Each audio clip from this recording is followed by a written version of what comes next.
al doctor Julio Macchi.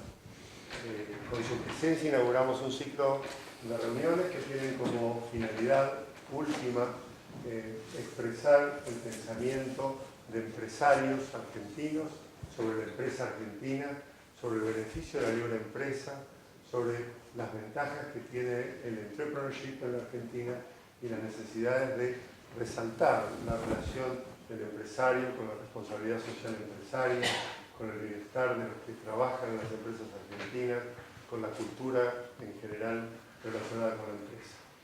En el ciclo de hoy, entonces, tenemos la alegría de tener con nosotros al doctor Julio Macchi, quien es abogado, fue presidente de la Bolsa de Comercio, fue presidente de la Caja de Valores, del Banco de Valores, director del Banco Hipotecario, participó en la fundación y organización de la Caja de Valores, fue vicepresidente del Club Atlético River Plate, no hacemos juicio, actualmente titular de su propia casa de bolsa y se desempeña como miembro de la Academia Nacional de Ciencias de la Empresa, que como ustedes saben tiene estrecha relación con nuestra universidad. Agradecemos la presencia del señor rector, los señores decanos que nos acompañan. Julio. Bueno, muchas gracias. Muy bien. Dicho esto, y la presentación de Julio Hank sobre el tema y el ciclo, mejor dicho, el ciclo de estas charlas que vamos a tener durante el año y el rol del empresario en el desarrollo del país, creo que podemos entrar directamente al tema sin presentaciones previas. Y yo diría que el rol del empresario hay que analizarlo desde la actitud del empresario frente a su empresa, frente a sí mismo y frente a la sociedad. En ese orden, la actitud del empresario está vinculada con 3 puntos que me parece que tienen que ver con lo que he dicho. El primero es la generación de riqueza, el segundo es el progreso individual de quienes lo acompañan, y el tercero, que me parece que es muy importante respecto justamente al rol del empresario, es lo que a mí me gusta llamar hacerle la vida más fácil a la gente. Para lo cual el empresario debe saber seleccionar su equipo y fundamentalmente liderarlo. Liderar un equipo es una de las condiciones que a lo mejor no se aprenden, sino que son innatas, y esto es uno de los elementos que caracteriza al empresario. Permitir y fomentar el desarrollo individual de quienes integran ese equipo. Cuando se dice esto, nos estamos refiriendo a justamente la mejora de todo tipo, desde una industria pesada, una industria dura, de las llamadas duras o pesadas, donde posiblemente haya obreros que no han podido terminar el colegio primario, aunque parezca mentira hoy en día. Bueno, eso es un objetivo que hay que buscar, o también la parte secundaria, o en empresas que están en otro nivel, buscar de que pueda haber una educación terciaria. Yo no iba a decir nada, pero como en la presentación mencionaron que había estado en River, justamente esto se observa, y a los jugadores de River desde las divisiones inferiores se los hace ir al instituto de River, que cursan el primario y el secundario, y los jugadores de River que van a jugar al exterior ya van de alguna manera con una base de instrucción y de educación muy importante, en algunos casos terciaria, con un departamento terciario que toma todo lo que es la dirigencia deportiva. Quiere decir que el jugador está formado no solamente como jugador, sino que ve la cosa desde el otro ángulo, que es cómo actúa un dirigente deportivo. En casos muy concretos, como por ejemplo el de Micheli, cuando River lo vendió al Bayern Múnich. De Micheli, como la venta se hizo para ser concretada 6 meses después, en esos 6 meses que De Micheli siguió jugando en River, aprendió alemán, con lo cual fue a Alemania hablando alemán. Y esto también tiene que ver con lo que ocurre en una empresa cuando las personas que están vinculadas a la misma salen de la empresa, es decir, no solamente progresan adentro de la empresa, sino que inician su propio proyecto. Y esto, si bien tiene su parte triste porque alguien se está yendo de la empresa donde se formó, enorgullece al empresario porque está permitiéndole a alguien que vuele, digamos, para emplear un término común. Debe tener el empresario muy claro el mensaje con los objetivos, con la moral y con la cultura, la moral y los valores, para sintetizarlo, los valores de la empresa, es decir, cómo va a funcionar la empresa, no solamente qué es lo que va a hacer, qué es lo que va a producir, servicios o productos, sino cuál es la actitud de todos los que están en la empresa. Y esto tiene que ver, o me parece que está sintetizado en lo que yo mencioné al principio, el hacerle la vida más fácil a la gente. Me parece que la pregunta que uno se puede hacer cuando está adentro de la empresa, adentro del proyecto que se está desarrollando, entre todos los que participan, es decirle, bueno, esto es bueno para la gente, lo que estamos haciendo es bueno para la gente. Bueno, si es bueno para la gente, es bueno para la empresa y es bueno para nosotros mismos. Es un elemento que me parece muy importante para ir fortaleciendo la moral de los que están trabajando adentro del proyecto. Y eliminar el pesimismo del ámbito tanto de acción como de reflexión. Eliminar el pesimismo no significa evadirse de la realidad, es decir, no son todos espejitos de colores, sino que vamos a ver la realidad, pero no la vamos a ver desde el punto de vista pesimista, sino optimistamente, sabiendo que podemos ir para adelante. Ahora, a esta altura me parece que conviene definir qué es un empresario, qué es un emprendedor. Es una persona que tiene una idea, no necesariamente la idea tiene que ser buena, nueva, no necesariamente tiene que ser una idea original, sino que puede ser una idea que ya se haya aplicado, que a lo mejor no haya podido cristalizarse o que esté cristalizada y que se pueda mejorar. Y también es una persona que detecta un nicho donde hay una necesidad o donde hay una oportunidad y decide encarar esa idea, cubrir esa necesidad o aprovechar esa oportunidad. Y ese emprendedor, ese empresario, a partir de ahí, es una persona que está vinculada absolutamente con el crecimiento económico y con la generación de empleo, puesto que los proyectos nuevos que se van incorporando y que fundamentalmente están, circunscriptos a lo que conocemos por pymes, pequeñas y medianas empresas, son generadoras de crecimiento económico y fundamentalmente generadoras de empleos absolutamente genuinos, puesto que es gente que empieza a trabajar y que hace su trabajo con dignidad, puesto que tiene una contrapartida del trabajo que hace en lo que está produciendo. Se convierte de esta manera el empresario y las personas que lo rodean en un motor importante, casi irreemplazable, como dije antes, en la generación de riqueza, en el crecimiento económico y en el desarrollo del país. Podemos decir, muchos llaman que es una raza, la raza de los empresarios, puesto que en la transformación del país juegan un rol que es imprescindible y que yo diría, como mencioné antes, irreemplazable.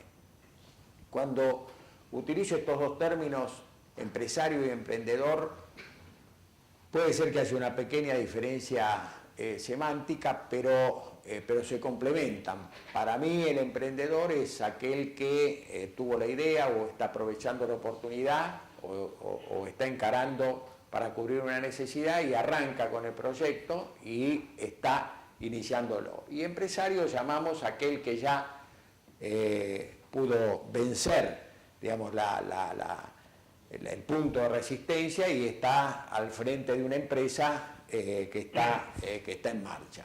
Esa es la única diferencia, por eso me parece que los dos términos son válidos. También considero que el concepto de emprendedor y de empresario no puede limitarse solamente al sector privado.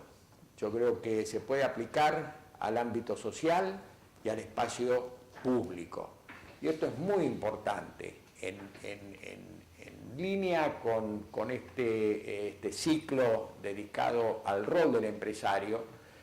En lo social lo vemos a partir de, aquellas empresas o aquellas ONG que se organizan como empresas, que funcionan como empresas verdaderamente y salen a cubrir con mucho ímpetu aspectos que la sociedad necesita.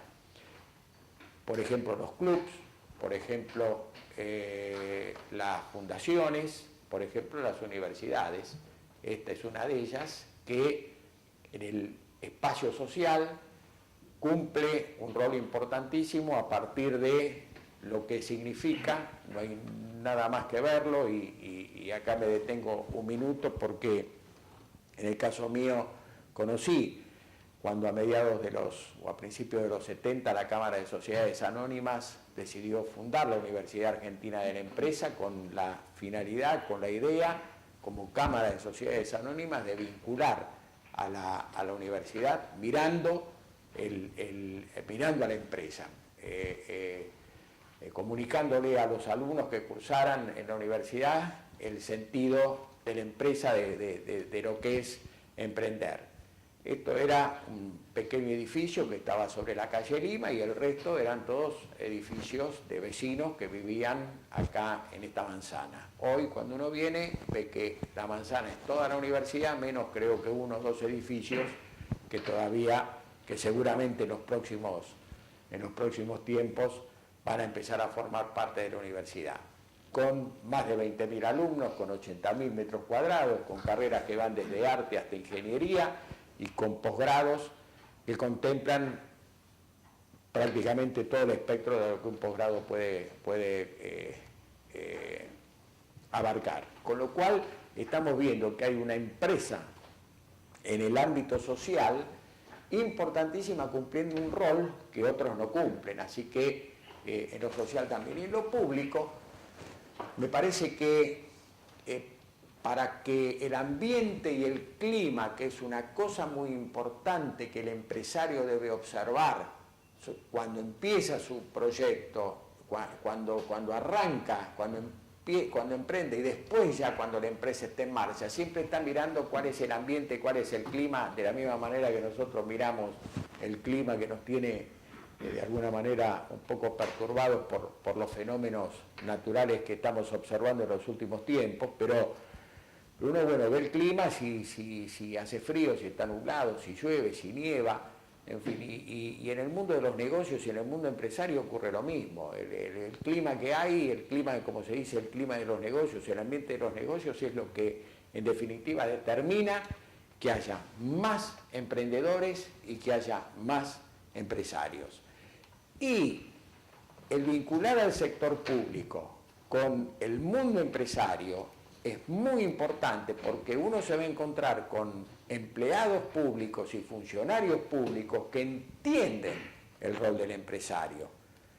Y en esto, la carrera de empleado público y de funcionario público es muy importante desarrollarla, porque ya no va a ser que el gobernante de turno va a empezar a llenar los casilleros de los principales lugares que hay para dárselo a quienes él conozca, empezando por familiares y siguiendo con amigos en el mejor de los casos, sino que van a ser las personas que están capacitadas para ocupar esos lugares. Y dentro de esos lugares, generalmente, están departamentos que tienen la misión de autorizar o de hacer el seguimiento justamente de las empresas. Por ejemplo, la Secretaría PYME que tenemos en Argentina es una Secretaría PYME que es una subsecretaría, creo hoy, pero que en su momento dependía del presidente de la Nación, copiando a Estados Unidos, donde la Secretaría de Pequeña y Mediana Empresa depende directamente del presidente de los Estados Unidos. Fíjense en ustedes lo importante que es. ¿Por qué? Porque las pequeñas y medianas empresas en los Estados Unidos y en Europa y en el mundo en general crean más del 80% de los puestos de trabajo, de los nuevos puestos de trabajo que se crean, están a cargo de los nuevos emprendimientos que aparecen. Entonces, fíjense en lo importante que es en la generación de riqueza y en la generación de empleos, de puestos de trabajo, eso. Facilitarle la constitución de una empresa, poner un proyecto en funcionamiento. Ya no solamente es la carga de hacerlo, el luchar contra la competencia, contra lo que dijimos antes de formar un equipo, de salir, de ponerse la camiseta y salir a la cancha, tiene que estar apoyado. No hablo de subsidios ni de otras cosas, sino simplemente el apoyo, el que alguien vaya a hacer un trámite y sea recibido y se le faciliten las cosas, sino en manos de los burócratas y los tecnócratas, que en el mejor de los casos son burócratas o tecnócratas y en el peor son burócratas o tecnócratas ingeniosos, es decir, creen que son ingeniosos y que están cumpliendo una tarea importante y útil y entonces inventan formularios, inventan cosas, mandan a la gente de acá para allá y entonces el empresario en ese devaneo de ir de un lado para otro va perdiendo energía. Y a veces nos encontramos con proyectos que pueden ser muy útiles, que pueden ser muy buenos, pero que quedan en el camino, no ya por no tener el apoyo suficiente en algo que está arrancando, con la debilidad propia y natural de algo que arranca, sino que se lo obstaculiza de tal manera que crea un desaliento verdaderamente muy grande. En estas condiciones se requiere que aquel que decide emprender algo y el propio empresario que está a cargo de una empresa en marcha, poner lo que también a mí me gusta llamar la voluntad de emprender. Se necesita una voluntad, se necesita un coraje, se necesita un tesón. El empresario lo tiene, el empresario a lo mejor nace con eso, que es ese fuego sagrado de vencer las dificultades, de fortalecerse en las dificultades que se van presentando, y ahí se advierte la capacidad de liderazgo del equipo, y puede cristalizar el proyecto que puso en marcha, alcanzando el éxito. Entonces el empresario se va a encontrar con ese mundo hostil de tramiteo tan típico y característico de nuestro país y de los países, del resto de los países de la región, cuando se mide una forma de medir la capacidad de nuevos emprendimientos, es a partir de la cantidad de trámites que tiene que hacer una nueva empresa para poder establecerse. Bueno, no recuerdo exactamente el número, pero anda alrededor entre los 30 y los 40 distintos trámites que hay que hacer para que una empresa pueda arrancar. Acá en Argentina figuramos a la cabeza de esto. Brasil y Chile están haciendo grandes esfuerzos para reducirlo, Brasil especialmente, Chile lo mismo, a pesar de que eran países o administraciones muy burocráticas, pero Brasil se caracteriza por estar no solamente en el área internacional tan importante hoy para facilitar justamente el comercio y abrirle las puertas a sus empresarios de lo que es el mundo y permitirles llevar sus productos y estar comerciando, sino que en otros ámbitos también se han facilitado las cosas, lo han advertido y están reduciendo drásticamente el número de trámites que hay que hacer. Pero esto, que parece una cosa, digamos, que se puede decir al pasar, es fundamental. Cuando un grupo de personas se reúne y dice vamos a iniciar este proyecto, lo primero que hay que pensar es, bueno, ¿cuáles son los papeles que tenemos que empezar a llenar? ¿A dónde tenemos que ir? Vamos a repartirnos la tarea. Bueno, no puede ser, tienen que estar pensando en lo que van a hacer en el proyecto en lugar de ver por qué oficinas hay que transitar. Curiosamente, estos obstáculos se observan en los países que más necesitan crecer, en los países que necesitan que más proyectos se presenten y se empujen, salgan al mercado para poder crecer y para poder generar puestos de trabajo, que es justamente, como dije antes, una de las virtudes que tiene el empresario cuando empieza a emprender y cuando ya tiene su empresa en marcha. Por ahí leí de un maestro en Derecho Político, John Stuart Mill, y amante de la libertad, que en su autobiografía vale la pena leer esta frase. Él decía, la importancia que para el hombre y la sociedad tiene el dar entera libertad a la naturaleza humana para expandirse en innumerables y opuestas direcciones. Esto fue dicho hace más de 200 años y tiene vigencia hoy, más vigencia que hace 200 años, porque es la libre iniciativa, las ideas, las que empiezan como un sueño, como una ilusión, y que alguien tiene el coraje de concretarlas y de llevarlas a la práctica.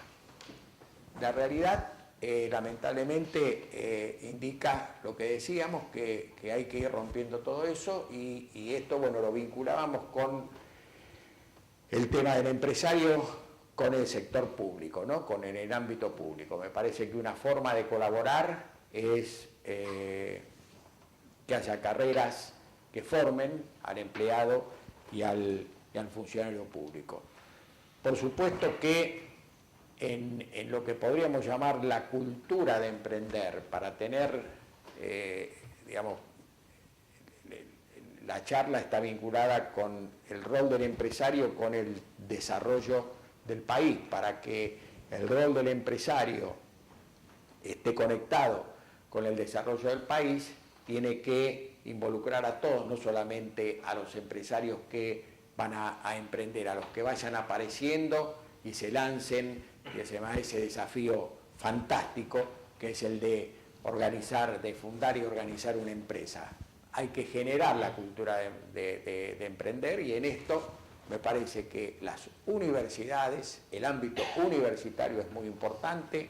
Antes mencionábamos lo que es la Universidad Argentina de la Empresa, no porque estemos acá, sino porque verdaderamente es así. Uno lo aprecia, el fenómeno que es UADE. Y el otro ámbito que me parece que es muy importante también es el mercado de capitales. En este sentido, el mercado de capitales está,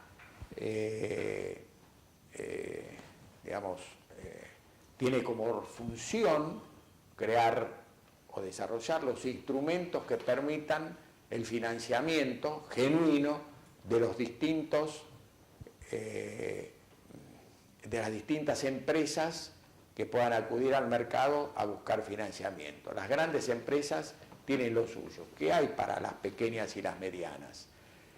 Bueno, yo creo que en los últimos 20 años empezaron a aparecer instrumentos que pueden ser utilizados por las pequeñas, son utilizados por las pequeñas y medianas empresas, empezando por la ley de fideicomisos, que fue sancionada a mediados de los años 90 y que permite justamente que el fideicomiso sea un instrumento muy utilizado por las pequeñas y medianas empresas para poder colocar en el fideicomiso activos que de otra manera no podrían valer para obtener un financiamiento con tasas mucho más bajas.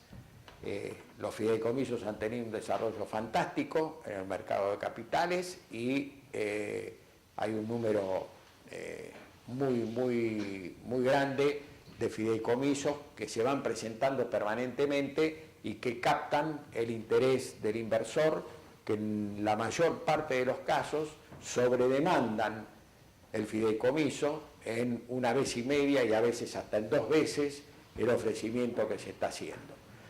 Para tener una idea, por ejemplo, hoy vemos el auge que tiene el comercio de lo que llamamos la línea de artículos para el hogar, pero después de la crisis de 2001, que tibiamente empezó a recomponerse la economía en la Argentina, las casas de artículos para el hogar como Garbarino, como Frávega, vendían en cuotas y claro, la gente compraba y miraba la cuota. Si la cuota la podía pagar, compraba lo que quería comprar sin importarle cuántas cuotas eran. Lo importante era que pudiera pagar la cuota mensualmente. Yo les puedo decir que en los primeros planes de este tipo la tasa de interés que se recargaba en cada cuota estaba entre el 70 y el 80% anual.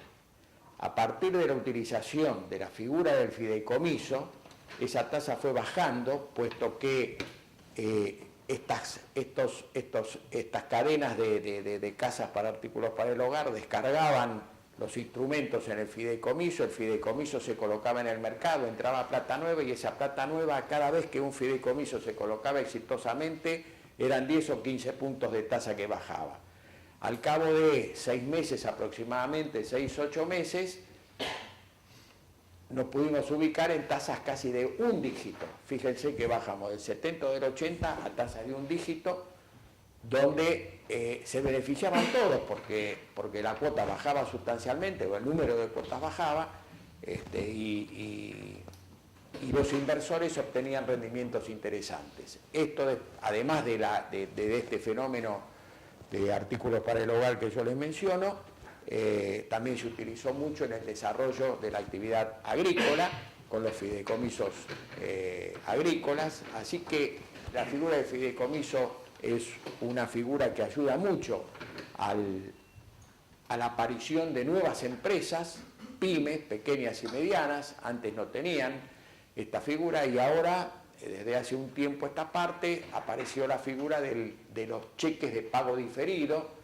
que se cotizan en la bolsa también, y la figura de una figura relativamente nueva, que son las sociedades de garantía recíproca, que garantizan o avalan a la pyme en el pedido de crédito frente a los bancos y avalan también los cheques que emiten de pago diferido y avalan los fideicomisos, con lo cual la tasa está prácticamente en el piso de lo que se podría considerar. Hoy un cheque de pago diferido en la bolsa se está negociando a tasas que están entre el 10 y el 12%. Fíjense ustedes, frente a un crédito que puede ir a solicitar una pyme a un banco, no lo va a conseguir a menos del doble. De manera tal que lo virtuoso del instrumento y del funcionamiento hace que, volvamos a decir, que el mercado de capitales es un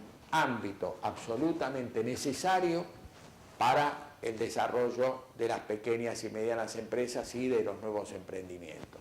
Creo que está cumpliendo su rol, es un mercado chico porque eso es otra cuestión, no es motivo de esta charla, pero en lo que se refiere a la financiación de las pequeñas y medianas empresas y de los nuevos emprendimientos está cumpliendo un rol verdaderamente muy importante. De cualquier manera, con todo lo que nosotros estamos diciendo y la participación del ámbito universitario y del mercado de capitales y de otros participantes que apoyan y ayudan a la aparición de nuevos proyectos, en esto no hay recetas. Sí hay capacitación, sí hay experiencia propia y experiencia ajena, y yo me permito decir, hay maestros. Hay que tener la suerte de tener esos maestros que, dicho con todo respeto, no son los maestros los que tienen el título de maestro, sino son esos maestros que uno encuentra en la vida. Y como estamos hablando acá del mundo empresario, en la vida empresaria. Entonces se encuentra esos empresarios que son verdaderos maestros, no porque se pongan a dictar cátedra, sino porque su actitud, sus gestos, su transcurrir por la vida, las empresas que fundaron, su colaboración en el crecimiento del país, hace que uno los pueda mirar y aunque no tenga la oportunidad de tener una charla con ellos mano a mano, sin embargo, enseñan y mucho. En la Argentina, afortunadamente, hay muchos de estos maestros que han contribuido a que el mundo empresario tenga un prestigio importante, que se destaque, y es de desear que el clima de negocios vuelva a ser el que tal vez fue en otros tiempos o que creo que la Argentina lo merece. Yo sin proponérmelo y muy modestamente, después de estar preparando un poco esta charla, elaboré lo que puedo llamar un decálogo. Digo decálogo porque me salieron 10 puntos, sin proponérmelo, pero que me gustaría compartirlo con ustedes. Punto número 1, digamos, vinculado con lo que necesita un empresario para poder cumplir con ese rol que nosotros dijimos al principio, frente a su empresa, frente a sí mismo, frente a la sociedad. Entonces digo, punto número 1 me parece que es la voluntad de emprender, que obviamente hay que tenerla, y querer ser independiente.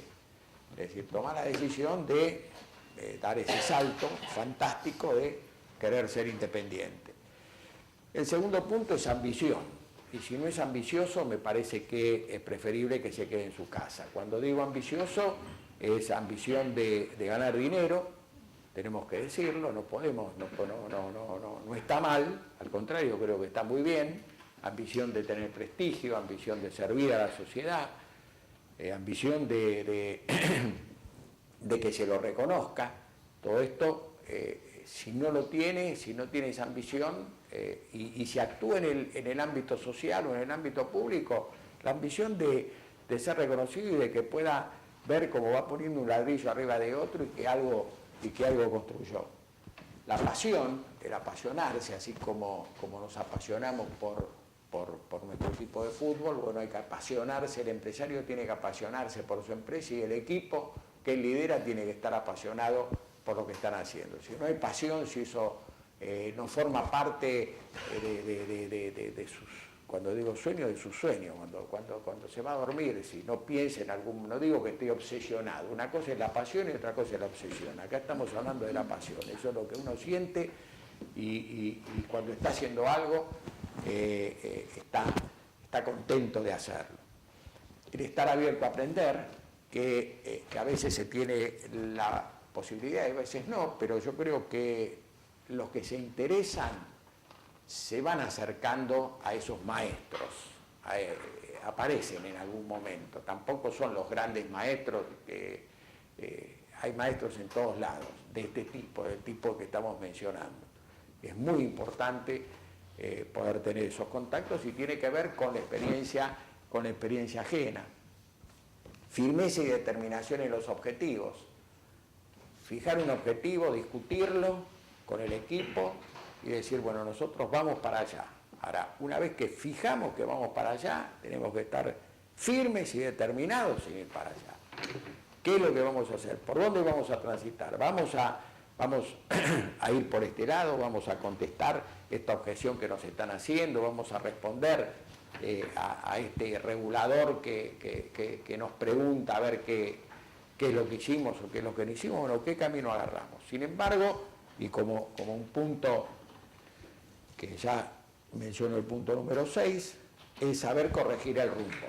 Digamos, cuando uno ve rumbo colisión, y bueno, hay que corregir. Esto en la vida, esto también ocurre en la vida, pero en una empresa, cuando uno, digamos, el choque es más importante, ¿no? Es como el Titanic, chocar el Titanic no es lo mismo que se me caiga el vaso.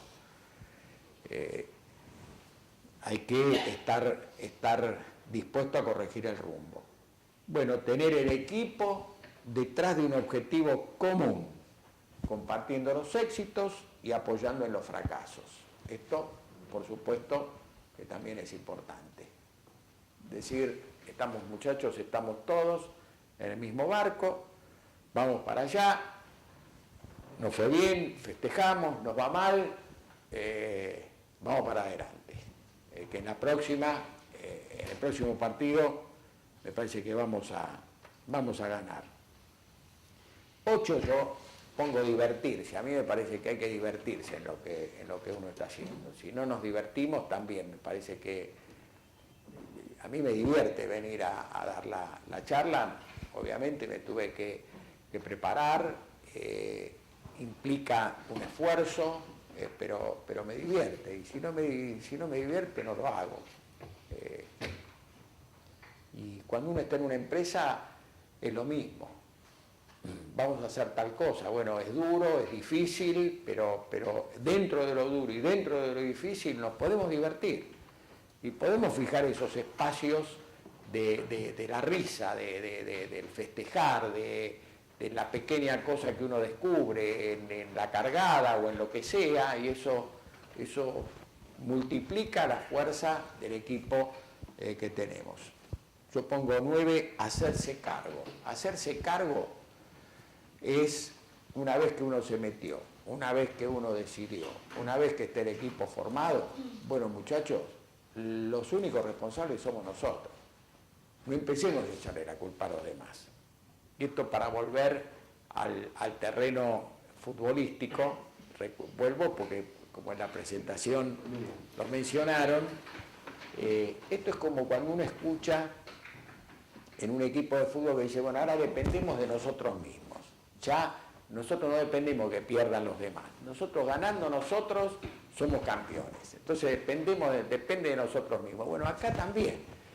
No nos fijemos a ver si salió tal cosa, si tal otra, si vino, hagámonos cargo de donde estamos y donde tenemos que transitar, y si nos metimos en el barro, bueno, vamos a salir, y si nos tenemos que volver a meter, nos volvemos a meter y vamos a volver a salir. Y el último punto es lo que yo dije al principio, procurar hacerle la vida más fácil a la gente. Me parece que cuando la reflexión de los que están trabajando en una empresa dicen, bueno, lo que hicimos, ¿fue mejor o peor? Esto es bueno para la gente, es bueno para la sociedad, es bueno para la empresa y es bueno para nosotros mismos, como consecuencia de que es bueno para la gente. Acá yo recuerdo una anécdota que me ocurrió en el Banco Ciudad. Yo tenía una muy buena relación con la comisión gremial interna, porque coincidíamos en muchas de las cosas. Por supuesto que había fuertes discusiones, pero habíamos logrado acuerdos sin ceder en cuestiones que no se tiene que ceder, pero que compartíamos todo lo que estábamos haciendo, y había un muy buen equipo de trabajo. Un fin de año, que creo que debe haber sido el de 2007, donde las fechas de fin de año se dieron sobre el fin de semana, y entonces se declaró feriado bancario el último día hábil y terminaba un día antes, y esto fue muy sobre la fecha. La gente se convulsionó mucho y había que terminar los trámites como último día del año. Y claro, con ese concepto de hacerle la vida más fácil a la gente, que nosotros lo habíamos charlado mucho y que estábamos todos convencidos, decíamos, bueno, el Banco Ciudad es el Banco de la Ciudad de Buenos Aires para los que trabajan en Buenos Aires, para los que viven en Buenos Aires, para los que estudian en Buenos Aires, para los que transitan por Buenos Aires. A eso le tenemos que hacer la vida más fácil. Y a mí se me ocurrió decir, bueno, si en lugar de cerrar a las 3 de la tarde, extendamos el horario del último día 2 horas. Cerremos a las 5 para hacerle la vida más fácil a la gente. Y cometí el error de decidirlo y no hablarlo con la comisión gremial interna. Entonces se armó un cortocircuito impresionante. Los muchachos se plantaron en la puerta del banco, no dejaban entrar a la gente, con lo cual, en lugar de extender el horario 2 horas más, iba al banco, no podía entrar a partir de la 1 de la tarde. Me acuerdo que me reuní con ellos y simplemente yo les pedí disculpas porque entendí que me había ido de, como dicen los chicos, me había ido de mambo y me había largado solo. Y les dije, muchachos, el lema nuestro es hacerle la vida más fácil a la gente. Toda esta gente que va caminando, miren cómo van caminando por la calle Florida, ahí en Florida y Sarmiento, miren cómo van, la gente está desencajada porque quiere llegar a terminar las cosas. Es cierto. Me crucificaron un poco porque me dijeron, no podés hacer esto. Le digo, pero yo no lo hago porque me quiero subir al podio yo. Súbanse ustedes al podio, arreglen ustedes, tienen razón. Es cierto, lo tendríamos que haber acordado. Pero con ese lema de hacerle más fácil la vida a la gente, rompimos ese cortocircuito, volvimos a atender, hicimos el bypass, ¿no es cierto? Pudimos unirnos de nuevo y la cosa salió y el banco atendió hasta las 5 de la tarde. En ese momento me acordé también de que lo había decidido no solamente sin avisarle a la gremial, sino sin preguntarle al Banco Central si podíamos extender el horario sin que haya una autorización. Así. Menos mal que estaba redrado el presidente, y entonces... pero bueno, esto es un poco lo que quería compartir con ustedes. Estamos dentro de... Simplemente... también decirles, bueno, como además de esto que les conté, cómo me fue en algunas cosas, los éxitos de lo que emprendimos. Mi casa de bolsa va a cumplir 50 años dentro de poco y la verdad que estamos muy contentos, estamos muy orgullosos. Ahí está mi familia y está con nosotros otra familia.